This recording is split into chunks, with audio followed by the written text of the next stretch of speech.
রামপালজি মহারাজ এমন একজন মহান সন্ত যিনি তার সদ্ভক্তি, তত্ত্বজ্ঞান, করুণা এবং সেবার মাধ্যমে সমাজে এক নতুন দৃষ্টান্ত স্থাপন করেছেন। সন্ত রামপালজি মহারাজের নেতৃত্বে তার সকল সতলোক আশ্রম থেকে সমাজ কল্যাণের অসাধারণ কাজ সমাজকে সোনালী ভবিষ্যতের এক নতুন আশা দেখিয়েছে। সন্ত রামপালজি মহারাজের কাছ থেকে নাম দীক্ষা গ্রহণের পর লক্ষ লক্ষ মানুষের ক্যান্সার, এইডস ইত্যাদির মতো দুরারোগ্য রোগ সেরে গেছে। সন্তজির জ্ঞানে অনুপ্রাণিত হয়ে তার অনুগামীরা লক্ষ লক্ষ ইউনিট রক্তদান করেছেন। সন্তজি লক্ষ লক্ষ বোন ও কন্যার যৌতুক মুক্ত বিবাহ করিয়েছেন। সন্তজি লক্ষ লক্ষ মানুষকে নেশা থেকে মুক্তি দিয়েছেন। কোটি কোটি ভেঙে যাওয়া পরিবার আবার জোড়া লেগেছে। সন্তজির আশ্রমে সমাগমের সময় বিনামূল্যে চক্ষু চিকিৎসা, দন্ত চিকিৎসা প্রদান করা হয়। সন্ত রামপালজি মহারাজ সময়ে সময়ে পরিবেশ রক্ষার উদ্দেশ্যে ব্যাপক পর্যায়ে বৃক্ষরোপণ করেন। সন্তজি অভাবীদের তাৎক্ষণিক ত্রাণ সরবরাহের জন্য অ্যাম্বুলেন্স পরিষেবা চালু করেছেন। সন্তজি তার অনুগামীদের দেহদানের জন্য অনুপ্রাণিত করেন, যাতে মানবতার সেবা এবং চিকিৎসা ক্ষেত্রে উন্নতি হতে পারে। সন্ত রামপালজি মহারাজের সকল আশ্রমে প্রতিটি সমাগমে বিনামূল্যে ভান্ডারার আয়োজন করা হয়, যেখানে প্রতিটি শ্রেণী, প্রতিটি জাতি এবং প্রতিটি ধর্মের মানুষ একসাথে বসে খাবার খায়।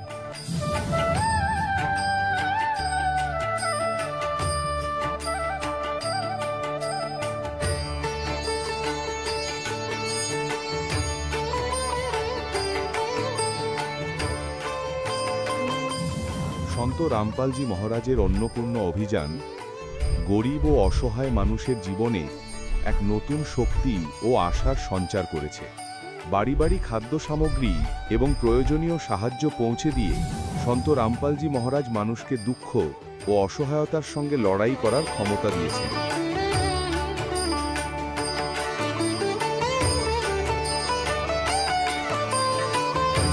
সন্ত রামপালজি মহারাজ কর্তৃক গরিব মানুষের জন্য বাড়ি বানানোর এই অসাধারণ কাজটি এক এমন দৃষ্টান্ত স্থাপন করছে, যা শতাব্দীর পর শতাব্দী ধরে সন্তজির উদারতা ও দয়ার প্রতীক হিসেবে পরিচিত হবে।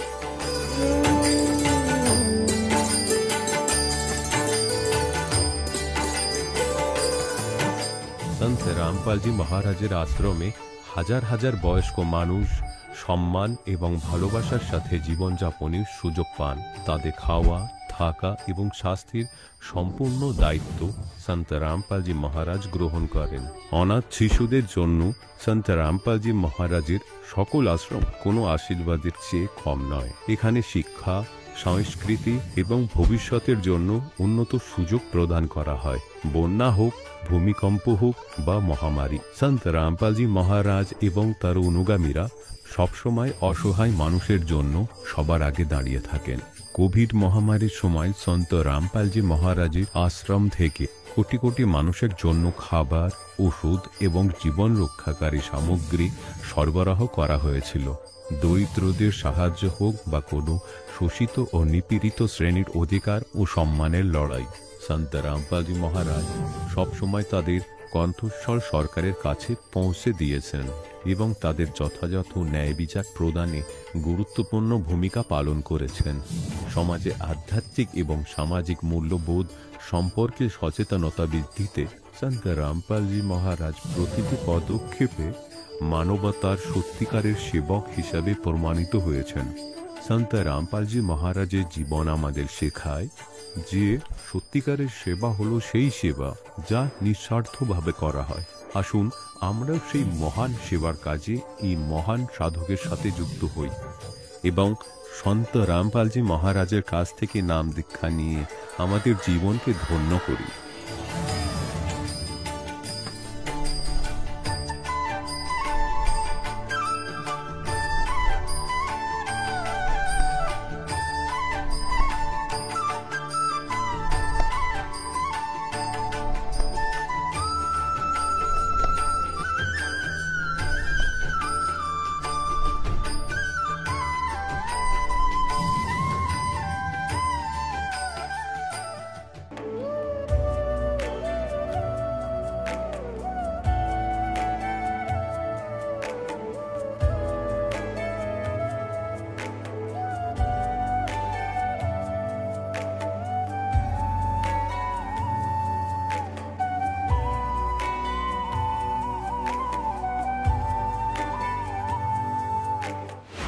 গীতাতে অর্জুনকে ভগবান স্বয়ং বলছেন যে সেই পরমেশ্বরের শরণে যাও এবং তার জন্য সেই সন্তদের কাছে যাও যিনি তত্ত্বদর্শী হন। একইভাবে হজরত মোহাম্মদকে তার আল্লাহ বলছেন অন্য এক পূর্ণ পরমাত্মা আছেন, তাকে পাওয়ার জন্য সেই তত্ত্বদর্শী সন্তের খোঁজ করো। সেই প্রভু কে? এটা জানার জন্য অবশ্যই শুনুন জগৎগুরু তত্ত্বদর্শী সন্ত রামপালজি মহারাজের অমৃত প্রবচন। নমস্কার দর্শকগণ, আজকের বিশেষ সাক্ষাৎকারে আমরা শুনব জুলেখা টপর জীবনের এক অসাধারণ যাত্রার গল্প। তিনি ছোটবেলা থেকেই বিভিন্ন ধর্মের ভক্তি ও সাধনায় লিপ্ত ছিলেন। খ্রিস্টান ধর্ম থেকে শুরু করে শিব, দুর্গা ও অন্যান্য দেবদেবীর উপাসনা করতেন। বহু তীর্থস্থান পরিদর্শন করার পরেও তিনি প্রকৃত ঈশ্বরের সন্ধান পান। অবশেষে 2020 সালে 1 মার্চ তিনি সন্ত রামপালজি মহারাজ থেকে নাম দীক্ষা গ্রহণ করেন এবং এরপর থেকেই তার জীবন এক নতুন পথে পরিচালিত হয়।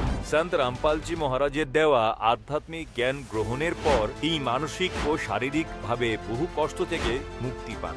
এমনকি তার গুরুতর অসুস্থতা যেরকম ব্রেন টিউমার এবং শ্রবণ সমস্যাও দূর হয়ে যায়। তিনি সকল দর্শকের প্রতি আহ্বান জানিয়েছেন, আপনারাও সন্ত রামপালজি মহারাজের সৎসঙ্গ শুনুন এবং প্রকৃত জ্ঞান লাভ করুন।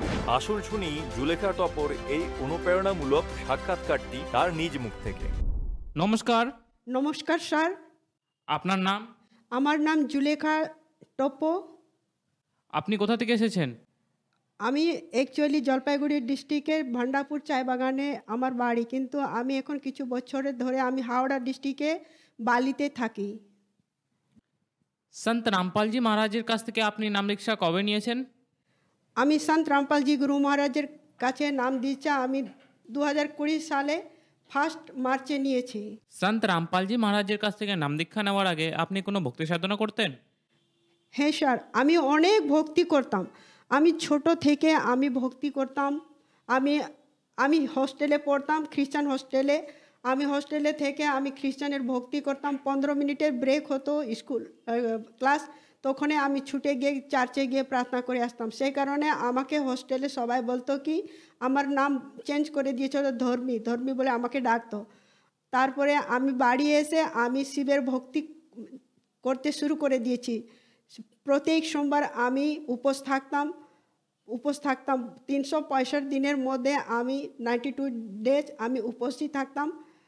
দেবী দেবতার প্রত্যেক ভক্তি করতাম, মা দুর্গার ভক্তি করতাম, 2টো নবরাত্রি করতাম, কন্যা খাওয়াতাম, কন্যাকে সিঙ্গারিত করতাম। এইসব মানে আমি সব সময় ভক্তির মধ্যে থাকতাম, ভক্তি করে সব দেবী দেবতার ভক্তি করতাম। তারপরে আমি অনেক দেবী ধামে গেছি, কামাখ্যা, তারপরে বৈষ্ণোদেবী, তারপরে তারকেশ্বর, উবেশ্বর, নাদেশ্বর, মহাকাল, তারপরে দারোগাধীশ গেছি কৃষ্ণর ওখানে।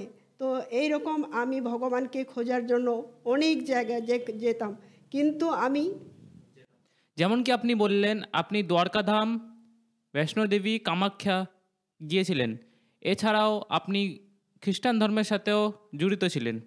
তাহলে সন্ত রামপালজি মহারাজজিকে কীভাবে খোঁজ পেলেন? আমি এই ভগবান খোঁজ করতে 2011 সালে আমি ছোট দিদি বলেছিলেন কি যাও সদ্গুরু খুঁজে নিয়ে আসো। উনি হট করে এমন উনার উপরে একটা ভক্তি করতেন, আমাদেরকে সবাই বসিয়ে দিতেন আর বলতেন, আর এত ভালো ভালো কথা বলতেন। কিন্তু আমার দিদি পড়াশোনা জানে না, তবু আমি তো স্কুলে পড়েছি কবির ভগবানের এই বাণীগুলো পড়েছিলাম বইয়ে। তো আমার দিদি এইসব বলতো, যতো কো কাটা বয় তাকো বতো ফুল তো হে ফুলকে ফুল হয় বাকো হে ত্রিশূল। তারপরে অনেক কিছু এরকম বলতেন। তখন আমি বলতাম, আরে আমার দিদি তো পড়াশোনা জানে না, এইসব কোথায় থেকে। 1 ঘন্টা এরকম বলতো অনেক কিছু। তারপরে কি করতো উনি, আমি এখন বাইবেল খুলছি আমাদেরকে বলতো, তারপরে কোরআন খুলছি, তারপরে বলতো গীতা খুলছি। তারপর আমি বলতো এই কোথায় থেকে খুলছি, আর কিছু বলতেন। তখন তো আমরা বুঝতে পারতাম না কি বলছে। তারপরে সেই 11 সালে আমাকে বলেছেন কি যাও গুরুর খোঁজ করো। তো তখন আমি বাড়িতে এমন বিপদ হয়ে গেল, ওর ছেলে হারিয়ে গেল।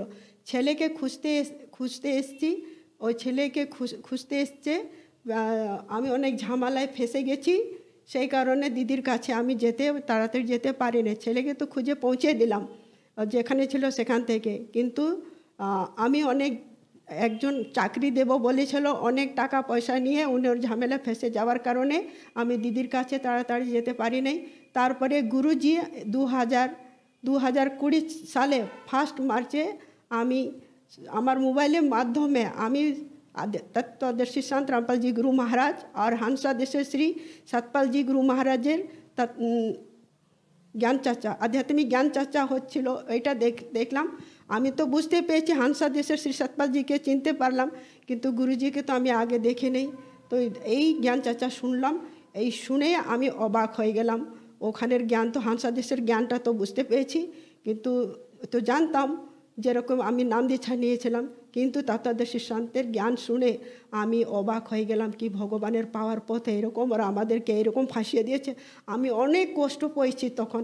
তারপরে একটা ভগত ইন্টারভিউ দিল, সেই হংসাদেশ থেকে গুরুজির স্মরণে এসেছেন, সেই ভক্তের ইন্টারভিউ শুনলাম। শোনার পরে উনি যে লাভ পেয়েছে সেটা শুনতে পারলাম। তারপরে ওই ভগত বললেন কি সাধনা চ্যানেলে গুরুজির প্রোগ্রাম আসে 7:30টার সময়। তখন আমি ছুটে গিয়ে আমার টিভিতে চেক করলাম কি আমার সাধনা চ্যানেল আছে কিনা। আমি দেখতে পেয়েছি সাধনা চ্যানেল 7:30টার সময় আসে। আমি 6টার সময় টিভির কাছে বসে গেছি দেখার জন্য। তারপরে আমি গুরুজিকে টিভিতে দেখলাম, দেখার পরে সৎসঙ্গ শুনলাম।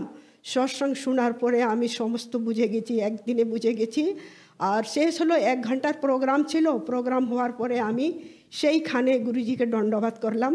দণ্ডবাদ করে বললাম, ভগবান আমি তোমাকে কোথায় খুঁজি নেই, ভগবান আমি আপনাকে অনেক জায়গা খুঁজেছি, আপনি এরূপে আছেন, আপনি এত সুন্দর ভগবান,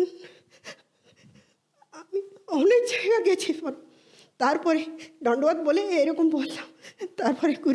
তারপরে আমি উঠে গুরুজিকে বললাম কি এই বইয়ের মধ্যে কী লেখা আছে, এই জ্ঞান গঙ্গা বইয়ের মধ্যে কী লেখা আছে ভগবান, আমি চাই ভগবান আপনি আমাকে দেবেন, আপনি দেবেন ভগবান। আর আমি তারপরে আমি নম্বরটা নোট করেছিলাম, বই অর্ডার করার নম্বরটা আমি ফোন করলাম আমার হাতে। তাড়াতাড়ি আমি মোবাইলটা টিভিতে ঠাকিয়ে বলছি দিদিকে, এই যে দিদি ভগবান পেয়ে গেছি। বলেছিলেন এই যে দিদি ভগবান। তখন দিদি কি হয়েছে, গুরুজি না পাওয়ার কারণে ও তান্ত্রিক গুরু পেয়ে তান্ত্রিকের মধ্যে চলে গেছিলেন। আমার কথা কিছুতে শুনছিলেন না। তারপরে মালিকের দয়া হওয়ার পরে আমার দিদির নাম দীক্ষা নিয়েছে। আমার দিদির প্রেত বাধা ছিল, প্রেত বাধা থেকে ভালো হয়েছে। এই রকম আমি গুরুজি তত্ত্বদর্শী সন্ত রামপালজি স্মরণে আমি এসেছি। আপনি শিব পূজা করতেন, নবরাত্রি করতেন এবং 365 দিনের মধ্যে 92 ডেজ আপনি ব্রত করতেন, তাও আপনি উপকৃত হতে পারেননি। তারপর সন্ত রামপালজি মহারাজের কাছ থেকে নাম দীক্ষা নেওয়ার পর আপনার মনোবাঞ্ছিত ফল পেলেন আপনি? একদম আমি লাভ পেয়েছি। যেদিন আমি নাম দীক্ষা নিলাম সেই দিনে আমার ব্রেন টিউমার ছিল। আমি কলকাতার পিজি হসপিটালে আমার ট্রিটমেন্ট চলছিল। তত্ত্বদর্শী সন্ত রামপালজি মহারাজ কাছে নাম দীক্ষা নেওয়ার পরে আমি যেদিন নাম দীক্ষা নিলাম সেদিন থেকে আমার ব্রেন টিউমার ছিল, ব্রেন টিউমারের যে প্রবলেম ভালো হয়ে গেছে। আমার ট্রিটমেন্ট কলকাতার পিজি হসপিটালে চলছিল। আর নাম দীক্ষা নেওয়ার পরে সেই দিন থেকে আমি আর ওষুধ খাইনি আর আমি ভালো হয়ে গেছি। তারপরে আমার দুটো কানে পর্দা নেই। আমি ঘুমাচ্ছিলাম, 4টের সময় আমার কানে পিঁপড়ে ঢুকে গেছে। সে কারণে আমি হসপিটালে পৌঁছে গেলাম, সরকারি হসপিটালে। ওখানে সিরিঞ্জ ওয়াটার দিয়ে আমার পিঁপড়েটা কান থেকে বের করলো। তারপরে আমার কান এমন বয়রা হয়ে গেছে আমি কিছু শুনতে পারতাম না। বাইরে গাড়ি স্কুটার চলে সেই আমার কানে ভাইব্রেশন হতো। আর আমি 1 সপ্তাহ ধরে ইশারায় কথা বলছিলাম। তারপরে আমি ভিজিট নিয়ে বড় ডক্টরকে দেখালাম। ওখানে ডক্টর বুঝতে পারলেন কি আমার কানের পর্দা ফেটে গেছে। তখন ডক্টরকে জিজ্ঞাসা করলাম কি ডক্টর বললেন কি করতে হবে, ডক্টর অপারেশন করতে হবে। তখন আমি বললাম কি এখনের জন্য ওষুধ দিয়ে দেন। ওষুধ খাওয়ার পরে কানটা শুনতে পারছিলাম, তারপরে আবার যেমনি শীতকাল এসেছে আবার কানে প্রবলেম হয়ে গেছে, তারপর আবার গেছি, তখন ডক্টর দেখেছেন, তখন একটা কানে পর্দা ফেটেছিল, তখন আবার দুটো কানেই পর্দা নেই, তখন ডক্টরই অবাক হয়ে গেছে এটা কি করে হলো। তখন আবার ডক্টর বললেন কি এটা অপারেশন করতে হবে, তো দুটো কানটা অপারেশন করতে হবে তবে তোমার ভালো হবে। তখন অপারেশনের জন্য টাকা বলেছিলেন, একটা কানের জন্য 23,000 টাকা বলেছিলেন। তখন আমার মনে খুবই বিশ্বাস ছিল কি আমার ডক্টর তো আমার গুরুজি সন্ত রামপালজি মহারাজ, সেই কারণে ওই ডক্টরকে বললাম কি আমাকে এখন ওষুধ দিয়ে দেন, টাকা পয়সা জোগাড় হলে দেখা যাবে। তারপরে আমি সেই 5 দিনের ওষুধ অ্যান্টিবায়োটিক দিয়েছিলেন, ওই ওষুধ খেলাম। তারপরে আমি গুরুজির তত্ত্বদর্শী সন্ত রামপালজি মহারাজের কারণে আমার অপারেশন হয় নেই, আর আমি এখন খুব ভালোভাবে শুনতে পারি আর কোনো প্রবলেম নাই। এই কাল পরশু আবার এই শনিবারে আমার প্রবলেম হচ্ছিল আবার, তখন আমি প্রিসক্রিপশনটা বের করলাম, তারপরে দেখছি কিন্তু যায়নি, সেই তারপরে আমি গেলাম না, আবার এই সব সমস্ত ভালো হয়ে গেছে। সেই কারণে আমার ডক্টর হচ্ছে তত্ত্বদর্শী সন্ত রামপালজি মহারাজের কারণে স্মরণে এসে আমার অনেক লাভ পেয়েছি। আর এই 28 তারিখ সেপ্টেম্বর মাসে 28 তারিখ আমি সন্ধ্যাবেলা আবার ঘুম থেকে ঘুমাচ্ছিলাম, একদম বিজলি চমকে বৃষ্টি শুরু হয়ে গেছে, তখন আমার ঘুম ভেঙেছে, আরে বাবা আমি তো অনেক কাপড় জামা মেলেছি, বড় বড় চাদর মেলেছি, সব ভিজে যাবে। ছুটে গিয়ে কাপড় তুলতে গেছি, তখনই যেমনি তুলছি আর বিজলি চমকাচ্ছে, এক একটা কাপড় নিয়ে ছুটে ঢুকছি, আবার নিয়ে ছুটে ঢুকছি, বিজলি এমন চারিদিকে, আশেপাশে যারা জগৎ আছে ওরা শঙ্খ বাজাচ্ছে, ভয়ে শঙ্খ বাজাচ্ছে সবাই আশেপাশে, আর আমি কাপড় তুলছি, লাস্টে কয়টা কাপড় ছিল তুলছিলাম, তখনই এমন জোরে বিজলি আওয়াজ এসে আমার উপরে, আমি ভিতরে ঢুকতে পারি নাই, একদম আমার মাথার উপরে যেরকম লেখার মতন এরকম করে আসছে, তখন আমি আর ভয়ে বাড়িতে ঢুকতে পারি নাই, এমন জোরে চিল্লালাম, বন্দি ছোড় সদ্গুরু রামপালজি ভগবান কি জয় বললাম। সে বিজলির চমকানো আমার উপর থেকে এল সিস্টেমে গিয়ে একটু আগে আওয়াজ হয়ে যেরকম ফাটাকা বাঁশি বাজে ফুটে সেরকম আওয়াজ হলো, আর আমাকে তখন যেরকম বাম ফাটানো হয় তো বারুদের গন্ধ হয়, সেরকম আমার নাকে বারুদের গন্ধ আসছিল। আমি তারপরে বাড়ি ঢুকে খুব কাঁপছি, ঠান্ডাও কাঁপছি, ভিজে গিয়েছিলাম আর ভয়েও কাঁপছি। আমরা দেখেছি সন্ত রামপালজি মহারাজজির স্মরণে আসার পরে আপনি বহু লাভ পেয়েছেন, তাহলে আপনি আমাদের দর্শকদেরকে কি বার্তা দিতে চান এবং সতপাল মহারাজজির শিষ্যদেরকে কি বার্তা দিতে চান? আমি তত্ত্বদর্শী সন্ত রামপালজি গুরু মহারাজের স্মরণে আসার পরে অনেক লাভ পেয়েছি, সেই কারণে আমি দেশের ভাই বোনদেরকে আর এবং হানসা দেশে যারা যুক্ত আছে সেই ভাই বোনদেরকে আমি প্রার্থনা করছি, আপনারা প্রত্যেক দিন সাধনা চ্যানেল 7:30টার সময় গুরুজির সৎসঙ্গ আসে, সাধনা চ্যানেল রামপালজি গুরু মহারাজের, আপনারা দয়া করে শুধু 5 দিন দেখুন না, আপনারা জ্ঞানটা বুঝতে পারবেন। আমি একদিনে বুঝতে পেরেছি মা গুরু ভগবানের দয়ায়, তো আপনাদের উপরে ভগবান দয়া করবে, বুঝিয়ে দেবেন, সে আপনারাও চেষ্টা করুন 5 দিন সৎসঙ্গ শোনার জন্য।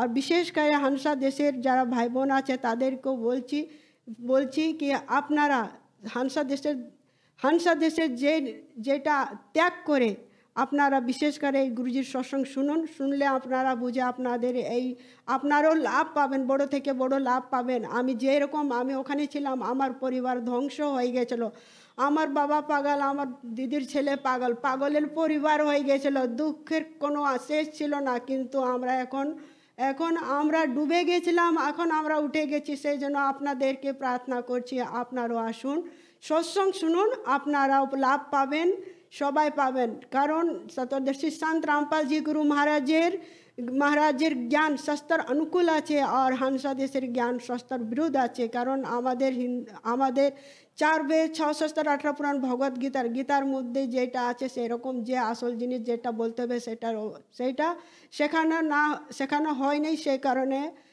দুঃখ কষ্টে সবাই ভুগছে, কিন্তু আপনারাও সুখ চান তো আসুন। যারা এখন আপনাকে দেখতে পাচ্ছেন তারা যদি সন্ত রামপালজি মহারাজজির স্মরণে আসতে চায় তাহলে কিভাবে আসবে? প্রত্যেক দিন 7:30টার সময় যে সাধনা চ্যানেল হয় সেখানে নিচে নম্বর চলছে, সেই নম্বরে আপনারা কন্ট্যাক্ট করতে পারেন আর নাম দীক্ষা নিতে পারেন। ধন্যবাদ। সাত সাহেব। দর্শকগণ, এখন আপনি শুনলেন সন্ত রামপালজি মহারাজের থেকে দীক্ষা গ্রহণ করে সুখী হওয়া ভক্তের অভিজ্ঞতা। এখন দেখুন জগৎগুরু তত্ত্বদর্শী সন্ত রামপালজি মহারাজের মঙ্গল প্রবচন। এবং স্বয়ং পরমাত্মা এসে আমাদেরকে যে যথার্থ জ্ঞান বলেছেন সেটা আমাদের কাছে পৌঁছায়নি, যে কারণে আমরা ভক্তি করেও নিষ্ফল হলাম, আর শত শত কষ্টও আমরা করেছিলাম আর সাধনাও করেছিলাম, কারণ আমরা সাধনা ওই অসমর্থ ভগবানদের করেছিলাম যারা আমাদের ভাগ্যকে পরিবর্তন করতে পারতেন না। তুম কোন রাম কা জপতে জাপম तात कटे ना तीनों तापम समर्थ का शरणाग हो रंग होरी हो कबू न हो एकाज राम रंग होरी हो। समर्थ का शरणाग हो यानी उस समर्थ की शरण में आओ, तब तुम्हारे घर में सदा खुशी बनी रहेगी या होरी बनी रहेगी। और कभू ना हो अकाज राम रंग होरी हो, কখনো অকাজ হবে না, কখনো আপনার ঘরে কোনো দুর্ঘটনা হবে না। দেখুন, কর্মের সংস্কার আপনার উপর প্রেসার অবশ্যই ফেলবে। যেমন আপনারা ভক্তদের অনুভব শুনেন, কেমন ভাবে আঘাত হেনেছে কাল তাদের সংস্কারকে, আর পরমাত্মা হাট ওদিকে 2 সেকেন্ডে কাটিয়ে দিলেন সব।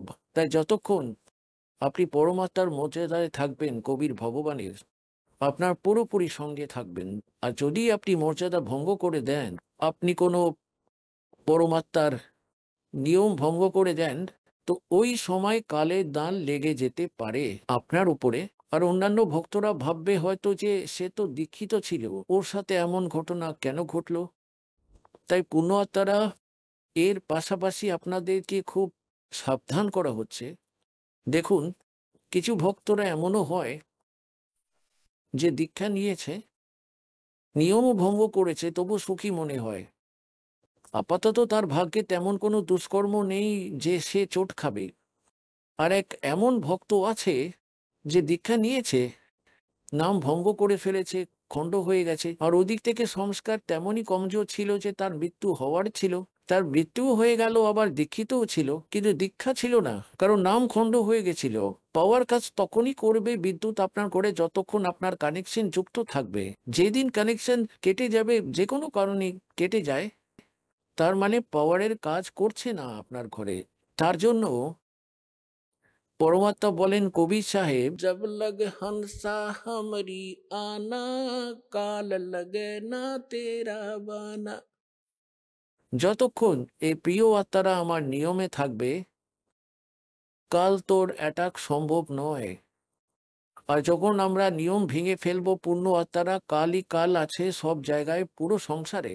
আমরা পরমাত্মার স্মরণে আসার পর এমনটা মনে করুন যেন সামুদ্রিক জাহাজে বসে পড়েছি, আর ওই জাহাজ থেকে নিচে নামলেই তো ডুববই। যেখান থেকেই নামুন, যে কোনো সাইড থেকে পড়বেন নিচে। তাই যতক্ষণ আপনি পরমাত্মার মর্যাদায় থাকবেন, আপনার উপর কোনো বিপত্তি আসবে না। দ্বিতীয়ত হলো, পরমাত্মা যাই হোক আপনি পরমাত্মার জন্য করছেন। কেউ দুঃখের সময় এসেছে, এখানে দুঃখ তো আপনাকে ফ্রি অফ কস্ট, অর্থাৎ রুঙ্গায় আপনাকে লাভ দেওয়া হবে। এটা আমাদের এখানকার মেইন উদ্দেশ্য নয় যে আপনাদের এইসব সুখ দেবেন, পুত্র দেবেন, কন্যা দেবেন, বাড়ি দেবেন, বাংলো দেবেন, আর কোনো কষ্ট সংকট আছে, 3 তাপে পীড়িত। কেবল এই উদ্দেশ্য নিয়েই আপনারা এই ইউনিভার্সিটি খুলিনি, এই হসপিটাল খুলে রাখিনি। আমাদের মূল উদ্দেশ্য হলো জন্ম মৃত্যুর দীর্ঘ রোগের বিনাশ করা। এটাই মূল কাজ। এর পাশাপাশি আমরা আপনাকে এখানকার যে অন্যান্য দুঃখ আছে সেটা আগে নিবারণ করা হয়, যাতে আপনার আস্থা বাড়ুক ভগবানের প্রতি। সেটা না হলে আপনি ভগবানকে চিনতেই পারবেন। যেমন আগে অনেকে জাদু মন্ত্র করত, সিদ্ধি দেখাতো, তো ধর্মদাসজি বলছেন ভগবান এমন এক সন্ত আছে পরমাত্মা বললেন, সে সন্ত নয় যে চমৎকার দেখায়, সে মহামূর্খ ব্যক্তি। তারপর তৎক্ষণাৎ পরমাত্মা বললেন যে সে সন্ত নয় যার দ্বারা চমৎকার হয় না। পূর্ণ আত্মারা এক তো চমৎকার করা, এটা তো মহামূর্খ ব্যক্তির কাজ, কেননা সে কেবল সিদ্ধিটাই জোগাড় করে রেখেছে, তার জন্য সেটা ঘাতক এবং অন্যদের জন্য তা ঘাতক, কারণ তার উপর আস্থা হয়ে গেল যে সে তো বড় মহান সন্ত হয়তো। তারপর বলছেন সে সন্ত নয় যার দ্বারা চমৎকার হয় না। সন্ত চমৎকার করে না, আপনিই হয়। তার কাছে এতটাই সমস্ত শক্তি থাকে, তার উদ্দেশ্য চমৎকার করা নয়, উদ্ধার করার হয়ে থাকে। আর সেই সব সুখ এমনই হয় যাকে লোকেরা চমৎকার মনে করে। এখানে তো অগণিত হবে আপনার ঘরে, সামর্থ্য শক্তির সঙ্গে থাকবে আপনার সাথে। তো কি বলছেন?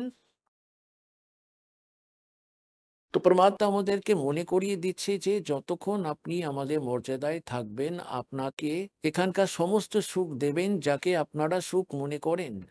পূর্ণ আত্মারা যে যে 3 তাপের কষ্ট আপনাদেরকে কোথাও কাটেনি, এখানে আপনারা ভক্তদের অনুভব শোনেন। সব জায়গায় চলে গিয়েছিলাম, কারোর মধ্যে প্রেত ছিল, কারোর মধ্যে জিন ছিল, কারোর উপর কোনো দেব ছিল, কাউকে কোনো পীর কষ্ট দিত, কারোর মধ্যে ভৈরব চেপেছিল, সব জায়গায় গিয়েছিল, কিন্তু এখানে এসেই সুখ হলো। আমাদের এত উদ্দেশ্যে থাকে না যে এইসব সুখ প্রদান করব, এটা তো আপনিই হবে, কারণ যতক্ষণ আপনার পায়ে কাটা ফুটে আছে, তো সেই কাটা বার করা আমাদের উদ্দেশ্য। কারোর কাটা ফোটা পায়ে জুতো পরা যেতে পারে না। যেমন আপনাদের যেমন যেমন আগে আমরা শুনতাম, যে কোনো সন্তের কাছে কোনো দুঃখী গেলেই প্রথমেই তো যন্তর মন্তর বলতো, এই করো, অমুক করো, 5টা কাপড় দাও, হ্যাঁ, শ্রাদ্ধ করো, এইসব দান করো, আমি তোমাদের মন্ত্র জপ করে দেবো। যখন কিছুই হতো না, লাস্টে এটাই বলতো যে যে এটা আপনার ভাগ্যেই লেখা আছে, আপনার পরোর্থের কষ্ট আপনাকে ভোগ করতেই হবে। আর তবুও বলতো, নাও রাম নামে জপ করতেই থাকো। এবার পূর্ণ আত্মারা যেমন কারোর পায়ে কাটা ঢুকে আছে, ও কারোর কাছে যায় আর ও বলে, সে চেষ্টা করলো কিন্তু তার কাছে যন্ত্র নেই যে কাটা বার করবে, আর সে যদি বলে কাটা তো বেরোচ্ছে না, এটা ফুটেই থাকবে, কারণ গভীরে চলে গেছে, এখন নে জুতো পরে নে, আর কাটা ফুটবে না। কাটা ফোটা পায়ে জুতো পরা সম্ভব নয়, আগে কাটাটা বেরোবে, তারপর তাকে পরামর্শ দিতে হবে যে ফের জুতো খুলবি না, নয়তো এই যন্ত্রণা আবার হবে আপনার। ফলে সেই ব্যক্তি ওই কষ্টের সঙ্গে পরিচিত, এরপরে সে কখনোই জুতো সেই পথে খুলবে না। তাই পুণ্য আত্মারা যে দুঃখী ব্যক্তিরা এখানে আসেন, সৌভাগ্য তাদের, যারা সুখের সময় আসেন তাদেরও সৌভাগ্য, কিন্তু যারা দুঃখী আসেন তারা বেশি স্থায়ী হবেন, কেননা সুখ তো হবেই হবে। উনি তো সুখদায়ী পরমাত্মা, সমর্থ ভগবান, সুখের সাগর, তিনি দুঃখ দেন না, আর সুখ এত প্রদান করবেন অত্যাধিক। আর তারপর এখানে সামান্য গাইডলাইন এই জন্যই দেওয়া হয় যাতে আপনারা মার না খেয়ে যান এই ভক্তি মার্গে। এই ভক্তি পথে টিকে থাকা কঠিন, তার জন্য আপনাদেরকে এইসব ফল পয়েন্ট বলে দেওয়া হয়, আর তার সঙ্গে গাইডলাইন দেওয়া হয় যা আপনার এই ভক্তি মার্গে সহযোগিতা করবে। এবার কিছু ভক্তরা আমাদের অন্যান্য দুঃখীদের নিয়ে আসে, প্রতিবেশী আত্মীয়দের বুঝিয়ে সুঝিয়ে, যে চলো ওখানে ঠিক হয়ে যাবে, চলো ওখানে ঠিক হয়ে যাবে, গেলেই সুস্থ হয়ে যাবে, ঠিক হয়ে যাবে। পুণ্য আত্মারা, কেননা আপনারা জানেন যে এখানে এরকম হয়, কিন্তু যারা কেবল এই উদ্দেশ্যই আসে যে আমি ঠিক হয়ে যাই বাস, তো তাদের পরবর্তী উদ্দেশ্যের সঙ্গেই পরমাত্মার সাথে পরিচিত যে সে কেবল ঝাড়াতেই এসেছে, ঠিক হয়ে গেলে আর ফিরে আসবে না। তাই পরমাত্মা পুণ্য আত্মারা এই দাসের 1994 থেকে আজ অবধি এই পরমাত্মার কাছে খুব নিকট সান্নিধ্যের সুবর্ণ সুযোগ মিলেছে। আর যা মালিক পরমাত্মার স্মরণে এই দাসের মাধ্যমে আগত ভক্তদের সুখ দেখেছে তা অদ্বিতীয়। কিন্তু আমাদের যতক্ষণ আমরা জ্ঞানের সঙ্গে পরিচিত হব না, কোনো সময় ডগমগ হতে পারেন। এক গ্রামে আমাদের ভক্ত থাকতো। ওখানে আমরা সৎসঙ্গ করতে যেতাম, 3 দিনের পাঠ করতাম, যেভাবে এখানে 3 দিন করতাম এবং ঘরে গিয়ে করতাম, কেননা এই সত্য ভক্তিকেই আমাদের বেশ করে চলতে হয়েছিল। একটা ঘরে 3 দিন ধরে 2 টাইম সৎসঙ্গ করতাম। ঘরে লোকেরা আসতো, প্রতিবেশী আসতো, আত্মীয়দের ডেকে নিত। ফলে তাদেরকে 3 দিনে পরিপক্ক করা হতো জ্ঞান দিয়ে। প্রথম দিন তো তারা কিছুটা আশ্চর্য হতো, তারপরে ধীরে ধীরে সেট হয়ে যেত, তারপর সুখ দেখতো। তো ওদের পাশে এক মেয়ে ছিল যার 2টো কিডনি খারাপ হয়ে গেছিল। চৌকিতে শুয়েছিল, শরীর শুকিয়ে গেছিল। সে বলল, এসো তোমরা নাম নিয়ে যাও আর ঠিক হয়ে যাবে। ওদের গুরুজির কাছ থেকে উপদেশ নিয়ে নাও, ওদের ভগবান কবির সাহেব ঠিক করে দেন। ওই মেয়েটিকে নিয়ে এলো, দীক্ষা দিয়ে দিল। তারপর বলল, আমরা বললাম যে একটা পাঠ করাও। পাঠ ঘরেই করাতাম। আমরা পাঠ করতে গেলাম 10 দিন পর। ওই মেয়েটি চৌকিতে শুয়েছিল। 10-15 দিন ও একটু একটু নাম জপ করলো। আমরা গেলাম তো তুলে আনলো ওকে। দাসও 3 দিন থাকতো ঘরে ঘরে। আমি বললাম, বেটি তুই ওঠ, বাসন পরিষ্কার কর। ভক্তরা এসেছে খাবার খেতে, ভান্ডারা হতো ছোটখাটো, 10-20-50টা ভক্তরা আসতো আশেপাশের। বাসন পরিষ্কার কর। তোর বাড়ির লোকেরা বলল ভক্তদের, তো বসতেই পারে না, কি করে বাসন পরিষ্কার করবে? বললাম যে একবার বসাও, আদেশ মতো আদেশ পালন করো। ওকে নিয়ে গিয়ে বসানো হলো যেখানে বাসন পরিষ্কার করা হচ্ছিল। 2 ঘন্টা ধরে বাসন ধুলো মেয়েটি, আর 3য় দিন আপনা আপনি উঠে চলতে লাগলো। বলো সদ্গুরুদেব। তার কি হলো, সে একদম সুস্থ হয়ে গেল। বিয়ে হলো, তারপর নাম ছেড়ে দিল, আশাই বন্ধ করে দিল। 10 বছর হয়ে গেছে ঘটনাটা। বলার কারণ হলো এই যে এই পরমাত্মা আপনাকে এসেই সুখ দিতে পারে, কিন্তু আপনি কেবল ঝরানোর অভ্যাসটাই রয়ে গেছে আপনার। একবার ঠিক হয়ে গেলেই যাওয়ার দরকার নেই। আর আমাদের উদ্দেশ্য এই যে সুখ আপনার মিলবেই মিলবে, কিন্তু আমরা আপনাকে এখানে বারবার ডেকে আপনাকে ভক্তিতে, জ্ঞানে পরিপক্ক করতে চাই, যাতে আপনার সংস্কার ও ভক্তিভাব বাড়তে পারে। একটা কষ্ট তো আপনার দূর হয়ে গেল। আপনার জীবনে এই ধরনের বিষটা আছে, তারপর ওই মাথা ভেঙে আপনার অবস্থা খারাপ করে দেবে। তাই পুণ্যাত্মারা এটা ভাববেন না যে আপনি ঠিক হবেন না। সবাই ঠিক হবে, কিন্তু পরমাত্মা তার হিসাব রেখে করবে, কিন্তু আপনার উপর বিপত্তি আসতে দেবে না।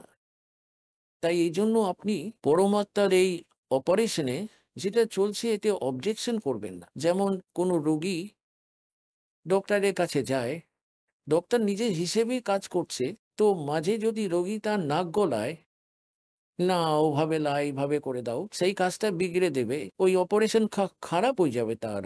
তাই পরমাত্মা আপনাকে সুখ দেবেন, আপনার মাথার উপর হাত রাখবেন, আপনার বাচ্চাকে সুরক্ষা দেবেন এবং আপনাকে মোক্ষ দেবেন। আপনি বিশ্বাসের সঙ্গে লেগে থাকুন। বলো সদ্গুরুদেব।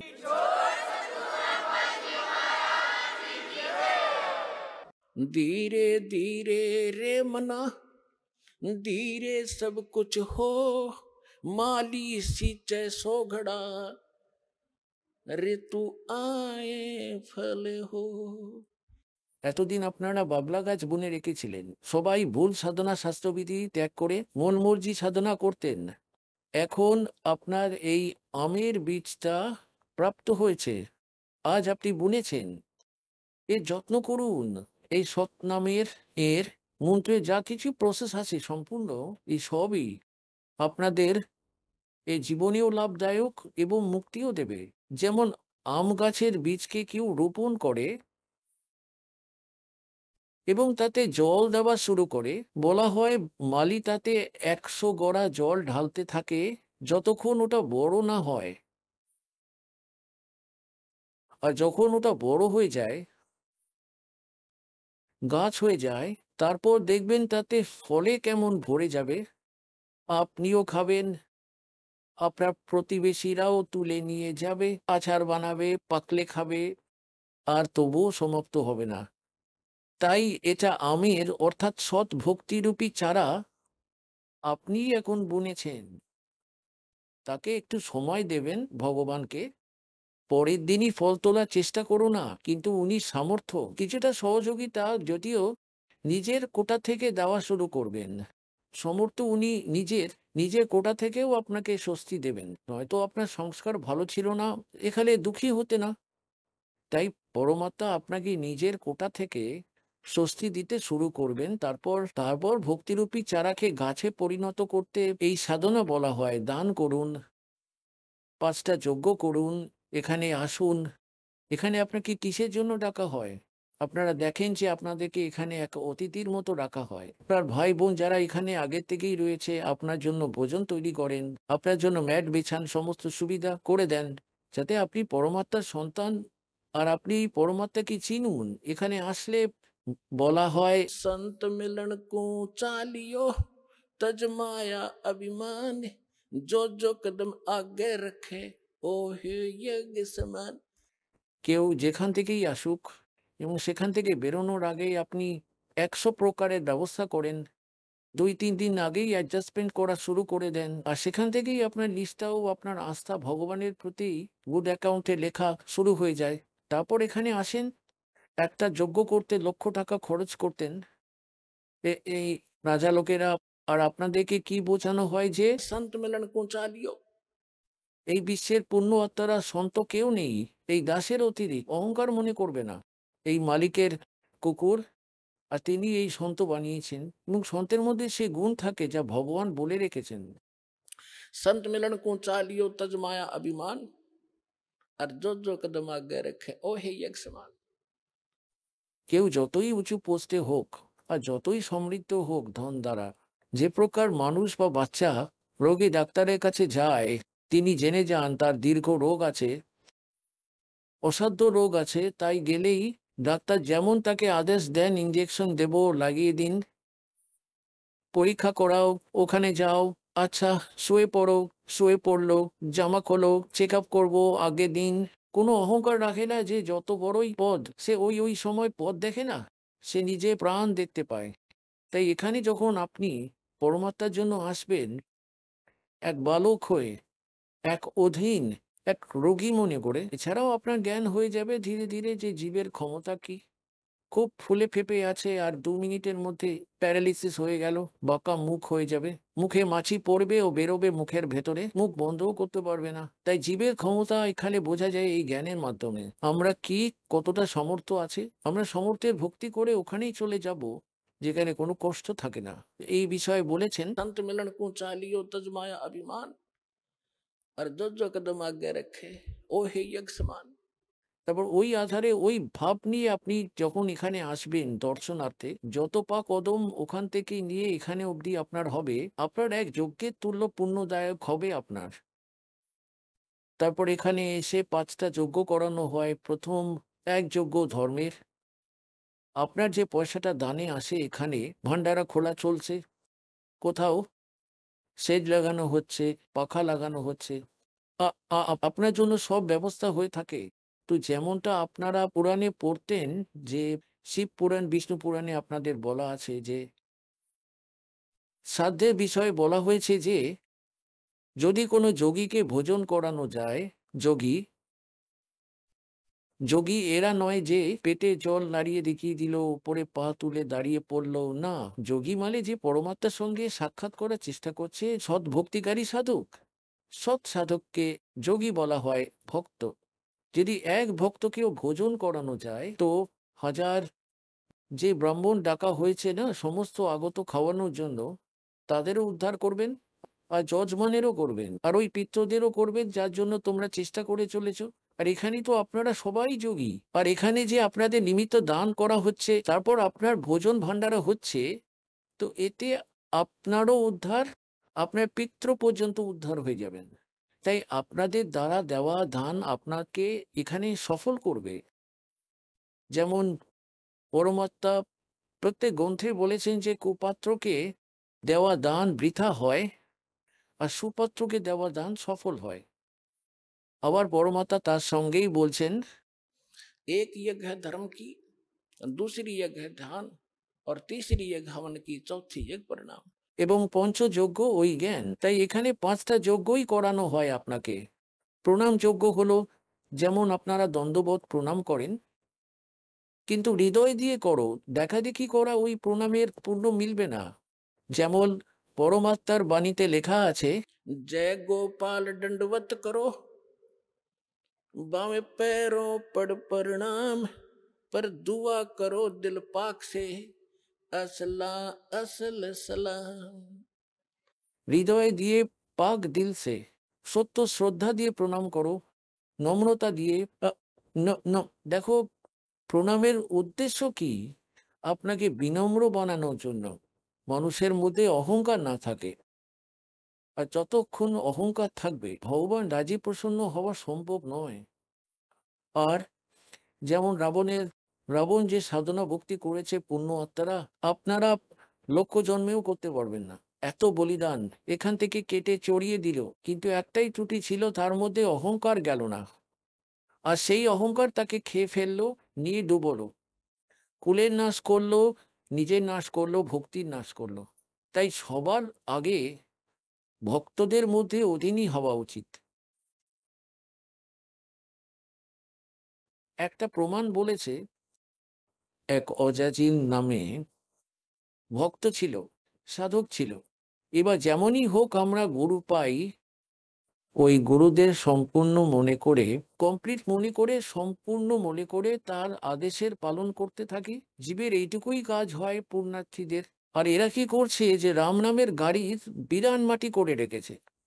কেউ তো একটা পায়া নিয়ে রেখেছে হুইল, সেটাকে ঘোরাচ্ছে, এসে এটাই রাম নামের গাড়ি, তোমরাও চালাও। কেউ স্টিয়ারিং নিয়ে বলছে এটাই রাম নামের গাড়ি। যেমন কেউ হর্ন করে বেড়ায়, বলে এটাই ভক্তি। কেউ সকাল সন্ধ্যে নিত্য নিয়ম করে ছোটখাটো গীতা, কেউ বেদের, আর বলে এটাই ভক্তি। এই সমস্তটা মিলিয়ে ভক্তি হয় আসলে। তাই তাকেও একটা পায়া দিয়ে রেখেছিল, তার গুরুজি যে বাছা প্রণাম করবি, আর প্রণাম করলেই তো স্বর্গবাস হবে। কারণ এই যে যজ্ঞগুলি, যতক্ষণ আমাদের সৎ সাধনা না মিলবে, এটা স্বর্গ অব্দি সাধনা। কিন্তু আমরা এই যজ্ঞকে স্বর্গের জন্য নয়, নিজের মুখের জন্য প্রয়োগ করব। আমরা যাদের আমাদের ওপর ঋণ আছে তাদেরকে এটা ধরিয়ে দেব যে আপনি আপনার এই ঋণ রাখুন, আপনার লোকের ওই রেস্টুরেন্ট লাগবে না, আমরা এগিয়ে চলে যাব। এই অজাজিল তার জীবনকালে আগে লক্ষ বছরের আয়ু হতো। এক আরব প্রণামে দণ্ডবত প্রণাম করে শুয়ে শুয়ে, আর যখন সে উপরে গেল, বিষ্ণুজিকে ইষ্ট মানত, বিষ্ণু লোকে গেল। পুণ্য আত্মারা যে ক্রিয়াগুলি আপনারা এখানে করছেন, আপনার যেমন ভাব, আপনার ত্রিকুটিতে গিয়ে এমনই পরীক্ষা হবে। আর যেমন শ্রদ্ধা এই দাসের প্রতি এখানে হবে, এইরকমই ওখানেও হবে। তো ওখানেও পরমাত্মা এই দাসের রূপেই পাবেন। তো অজাজুল নামের এই শ্রদ্ধালু যখন প্রণাম করত, প্রণাম যজ্ঞ করত, তার মধ্যে এত ভক্তি ওই স্তরে, যা স্বর্গ অব্দি যাওয়ার এবং ওখানে গিয়ে পদ পোস্ট পাওয়ার, এই প্রণাম যজ্ঞের ফলে এতটাই সমৃদ্ধ হয়ে গেল তার ভক্তি। বিষ্ণুজির লোকে যখন গেল, তখন বিষ্ণুজি বললেন যে, পুত্র, অনেক বেশি ভক্তি করেছিস তুই, মানে খুব ভালো সাধনা করেছিস বাছা, সাধনার মধ্যেই সমস্ত কিছু চলে আসে। তো সেও বলল, আগে হ্যাঁ, সাধনা খুব করেছি, 11 আরো বন্দগি করেছি। তো বিষ্ণুজি বললেন, তোর মধ্যে তো বড় সিদ্ধিও চলে এসেছে। আজাজিল বলল, ও আচ্ছা জি, একটা বাচ্চা বানিয়ে দে, একটা ছেলে উৎপন্ন কর। সে বলল, আগে কি করে করব, আমি তো জানি না। তখন ভগবান বললেন, বিষ্ণুজি বললেন যে, বলে দাও যে নরভব। সে ওরকম বলে দিল, নরভব। এক যুবক ছেলে সামনে দাঁড়িয়ে গেল। তো ভগবান বিষ্ণু বললেন যে, এ তোর বচন থেকে উৎপন্ন হওয়া, আর এ তোর পুত্র হয়ে গেছে, বচনের পুত্র হয়ে গেছে। বললো, আচ্ছা ঠিক আছে, খুশি হয়ে গেল, দেখো আমার মধ্যে কত শক্তি হয়ে গেছে। যেমন আমরা শুনে থাকি যে বাল্মীকি ঋষি যখন সীতা গর্ভবতী ছিল, সীতাজি, আর তাকে বের করে দিলেন ভগবান রামচন্দ্রজি, বাল্মীকিজির আশ্রমে গিয়েছিল। আর বাল্মীকিজির আশ্রমে তার এক ছেলে জন্ম নিল, লোক তার নাম রেখে দিল। তারপর অনেক লম্বা কাহিনী, আপনারা সকলেই জানেন। তারপর বাল্মীকিজি এক ছেলে কুশ দিয়ে বানিয়েছিলেন তার বচন দ্বারা। আজকে যুগে তো লোকেরা মানতে রাজি নয়, কারণ সায়েন্স খেয়ে ফেলেছে এদের বুদ্ধি, আধ্যাত্মিক বুদ্ধি। কিন্তু সেসব সঠিক ছিল। এবার যতটা ব্যাটারি চার্জ করেছিলেন উনি ততটাই একটু একটু করতে পারেন। তাতে ভগবানও হলেন না এবং মুক্তিও হয়নি তাদের। তো ওখানে যখন ছেলে হলো তখন খুব খুশি হলো যে স্বর্গে আমার একটা পুত্র হয়েছে, এখানে এর সঙ্গে থাকবো। ফের ভগবান বিষ্ণু বললেন অজাজিল একে প্রণাম করো সাষ্টাঙ্গে। এবার তার তো গেম এটাই ছিল, এই এই ম্যাচের কারণে, গেমের কারণেই এই পদে পৌঁছেছিল। তো সে না, এটা করব না। কেন রে ভাই? ভগবান বলল কেন করবি না রে একে প্রণাম? যে না করব না, ও তো আমার পুত্র, আমার বচনে হয়েছে। এবার ভগবান বিষ্ণু ভাবলেন এ তো ভাই ফেল হয়ে গেল পরীক্ষায়। তবু তিনি ভাবলেন চলো একে একটু গ্রেস মার্ক দিয়ে দিই, যদি বুদ্ধি কাজ করে যায় ওর। ওই ছেলেটাকে তারা যেখানে দাঁড়িয়েছিলেন বাউন্ডারির ভেতরে, তার ওই সাইডে পাঠিয়ে দিয়ে, এবং তাতে একটি গেট ছিল এতটুকু, একটা বাইপাস রাস্তা ছিল যেখানে থেকে ঝুঁকে যেতে হতো বাইরে বেরোনোর জন্য। ওই ছেলেরা তো ওই পারে গিয়ে দাঁড়িয়ে পড়ল। আর ভগবান ভাবলেন অজাজিলকে আমি এই গেট থেকে বের করে নিয়ে যাই, আর সে ঝুঁকবে না। এভাবে ঝুঁকে বের হলে আমি মেনে নেব যে চলো এর নষ্ট হবে না ভক্তি, যেমনই হোক যে ভক্তি করেছিল। তো ভগবানও সমেত মুকুটে ঝুঁকে বেরিয়ে গেলেন। সামনে ছেলেটি দাঁড়িয়েছিল আর আজাজিলকে বললেন আয় আজাজিল, তোকে স্বর্গের ভ্রমণ করিয়ে আনি। অজাজিল বলল আমি সব জানি, তুমি ছলনা করছো, আমাকে নিয়ে মজা করবে যে, দেখলি তো আমি ঝুঁকে বের হলে প্রণাম হয়ে যাবে আমার ছেলেকে, আপনি হলো গিয়ে আমার সাথে ধোঁকা করতে চাইছেন। আমি এতটা অবুঝ নই, কিছুতেই করবো না, আসবো না। পরমাত্মা বললেন যা ভূত কোথাকার, বেরিয়ে যা। তাকে ওখান থেকে ছুড়ে দিলেন উঠিয়ে, আর সমস্ত ভক্তি ক্যান্সেল করে দিলেন। বলছেন যে ভাবানী সাহেব কে তাহি আজাজিল কি বন্দগি পলমাহি ভাই, যখন প্রণাম করছিস আর সেই উদ্দেশ্য নিয়ে করছিস, তবুও অহংকার যেই কি সেই কি সাধনা করলি, কি রিহার্সাল করলি। তাই পূর্ণমাত্মারা এই যে রিহার্সাল আপনাকে করানো হলো, বলা হয় গোপাল দণ্ডবত কর আর पैरा पड़ प्रणाम, दुआ करो दिल पाक से, আসনা আসল ইসলাম। তো এই প্রকার আপনাকে যে রিহার্সাল করানো হয়, যে জ্ঞান দেওয়া হয়, এটা আপনাদের এই ভক্তিরূপী সফরে পদে পদে আপনার কাজে আসবে। এই প্লাস আর মাইনাস, এই ফাউল পয়েন্ট আপনাকে বলে দেওয়া হয় যাতে আপনি এই ভক্তিকে নষ্ট না করে নেন। বলা হয় জैसे माता गर्भ को, जैसे माता गर्भ को रखे यतन बनाए, ठेस लगे ते क्षण होवे तेरी ऐसे भक्ति जावे। आय है যেমন কোনো বোন গর্ভবতী হলে কত সাবধানতা অবলম্বন করে সে তার মানিককে, ছেলেকে বা মেয়েকে পরিপক্ক করার জন্য, যখন পাশ ফেরে রাতে হঠাৎ ঘাবড়ে উঠে যেন আমার বাচ্চার চাপ না লাগে, উঁচু নিচু স্থানে চলতে গিয়ে যেন পা উঁচু নিচুতে না পড়ে যায়, এমন কোনো খাবার না খেয়ে ফেলি যাতে আমার গর্ভপাত হয়ে যায়। তো এই প্রকার পরমাত্মা বলছেন जैसे माता गर्भ को रखे यतन बना और ठेस लगे तो छन्न हुए तेरी ऐसे भक्ति जा। তো পূর্ণ আত্মারা এই ভক্তির সাথে সাবধানতা এবং মর্যাদা অতি আবশ্যক, তবেই আপনার সফলতা মিলবে। তাই সৌভাগ্য আপনাদের, সতলোক আশ্রম বারবালা আসার সুবর্ণ সুযোগ প্রাপ্ত হয়েছে, আর ওই অমূল্য জ্ঞান এবং অমূল্য সাধনা মিলেছে, যার জন্য দেবতারাও মরিয়া হয়ে থাকে। ধন্য আপনাদের মাতা পিতা, বলো সদ্গুরুদেব জি কি।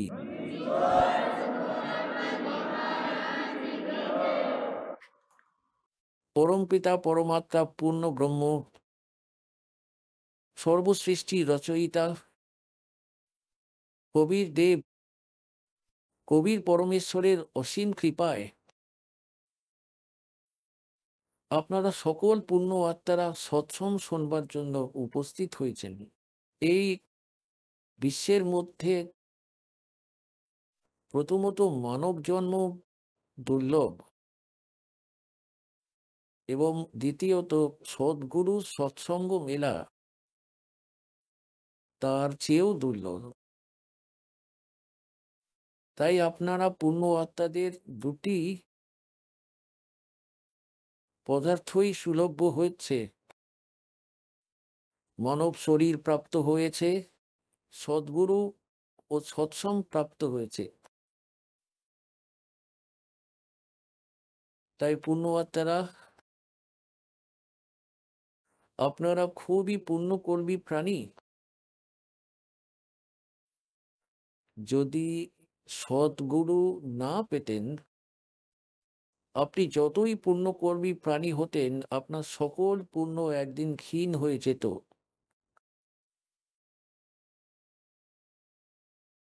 এই পুণ্যজন্মের যে পুণ্য যুগ যুগ ধরে করা শুভ কর্ম, আপনার রেজাল্ট বা পরিণাম হয় যা সংগৃহীত হতে থাকে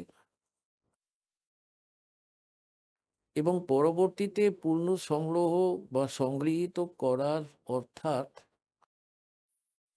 আমরা সাধন পাই না। ফলে ওই পুণ্যকর্মী প্রাণী যারা পূর্ব জন্ম থেকে যুগ যুগ ধরে পুণ্য একত্রিত করে আসছেন, তাদের এমন অবস্থা হয় যেমন ইনভার্টারের ব্যাটারি চার্জ করে নেওয়া হলো এবং চার্জ ফুল হয়ে গেল, পরবর্তীতে চার্জার তার কাছে নেই, পরে চার্জার লাগায়নি বা কোনো কানেকশনই নেয়নি সে বিদ্যুতের সঙ্গে, চার্জার লাগিয়েও রেখেছে অথচ কানেকশন সঠিক না হয়, যদি বিদ্যুৎ না থাকে ওই সুইচের মধ্যে, এর মধ্যে তখন কেমন অনুভব হয়, কেমন লাগে, তার সাথে কেমন কিভাবে ধোঁকা হয়।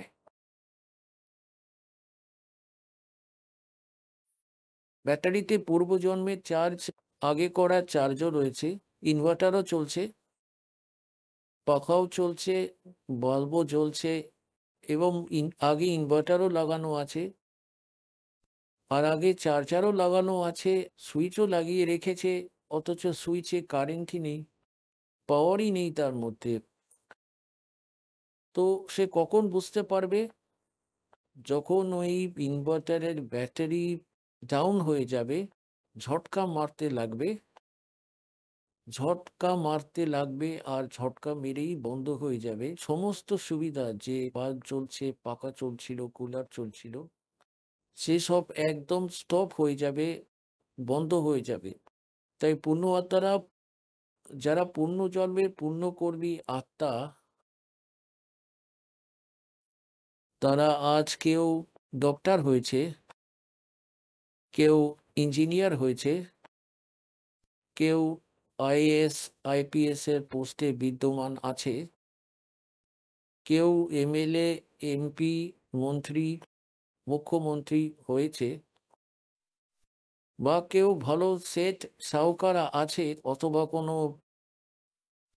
তার কাছে সুবিধা উপলব্ধ আছে। আর ওই পুণ্যকর্মী প্রাণী যেখানেই যেই ক্ষেত্রেই প্রবেশ করে, তার পুণ্যের আধারে সেই ওখানেই সফল হতে আরম্ভ করে দেয়, কেননা তার পূর্বজন্মের ব্যাটারি ওটাই চার্জ আছে।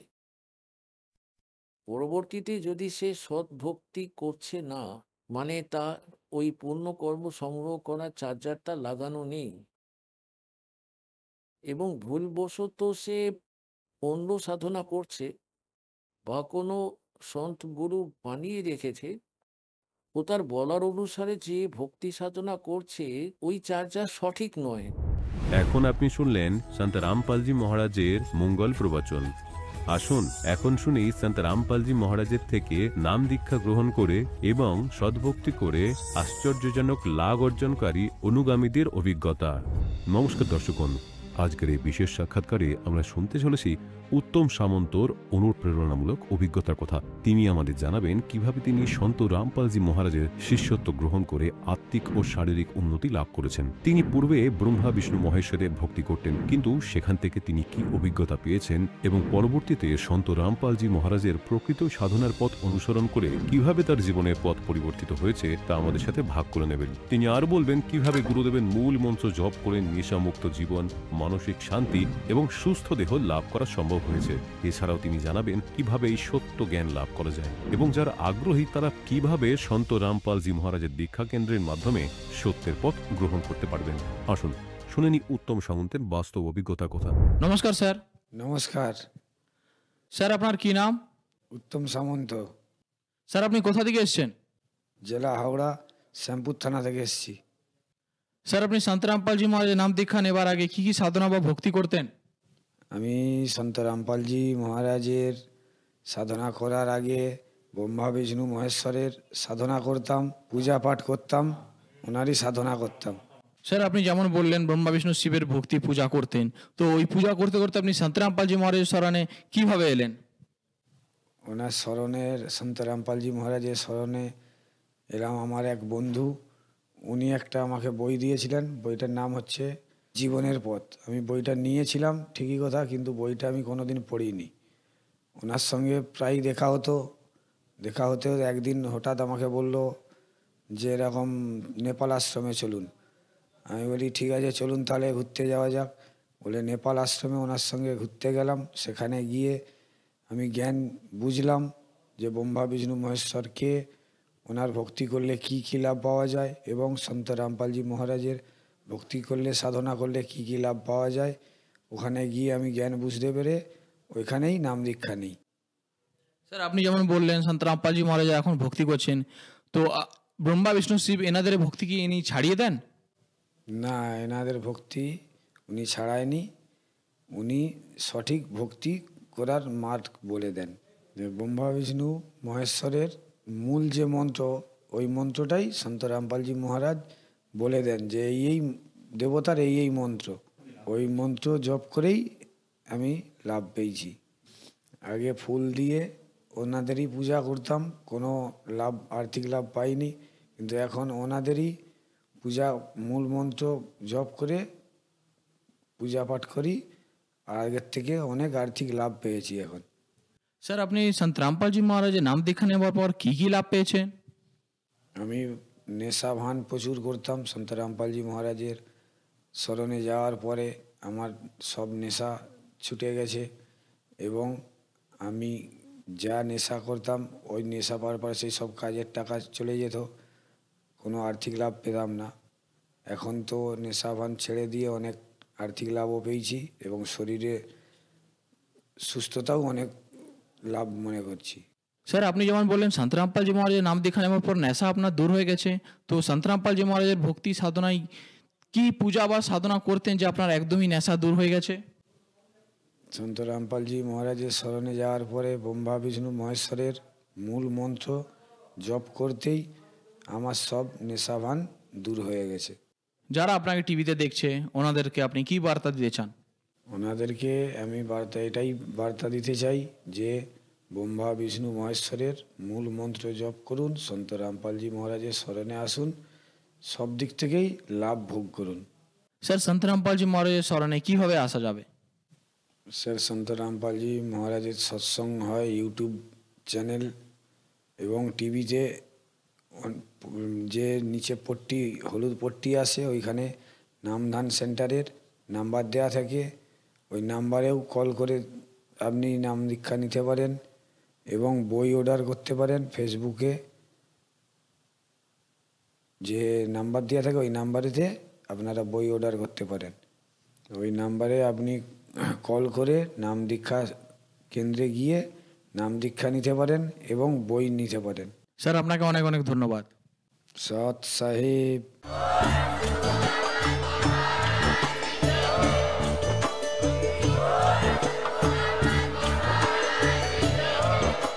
আপনারা শুনছিলেন জগৎগুরু তত্ত্বদর্শী সন্ত রামপালজি মহারাজের মঙ্গলময় প্রবচন।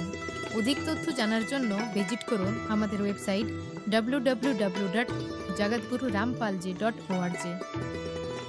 সন্ত রামপালজি মহারাজের শুভাশীর্বাদে সম্পূর্ণ বিশ্বে 500-এরও অধিক নাম দীক্ষা কেন্দ্র আছে, যেখানে সন্ত রামপালজি মহারাজের দ্বারা অনলাইনে সম্পূর্ণ বিনামূল্যে নাম দীক্ষা দেওয়া হচ্ছে।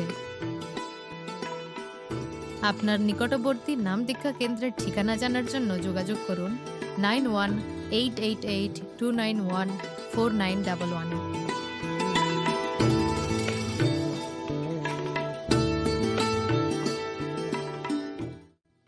জগৎগুরু তত্ত্বদর্শী সন্ত রামপালজি মহারাজের পবিত্র সান্নিধ্যে ভক্তির আলো জ্বালাতে এবং ভক্তদের সত্য ভক্তির পথ দেখানোর উদ্দেশ্যে পশ্চিমবাংলার জনপ্রিয় চ্যানেল রাত দিন বাংলা চ্যানেলে জগৎগুরু তত্ত্বদর্শী সন্ত রামপালজি মহারাজের মঙ্গল প্রবচনের সম্প্রচার প্রতিদিন দুপুর 1টা থেকে 2টো আর রাত 7টা থেকে 8টা পর্যন্ত করা হচ্ছে। এই সত্য ভক্তি পথকে গ্রহণ করার জন্য আরও বেশি করে এই সত্য সৎসঙ্গ সম্প্রচার দেখুন।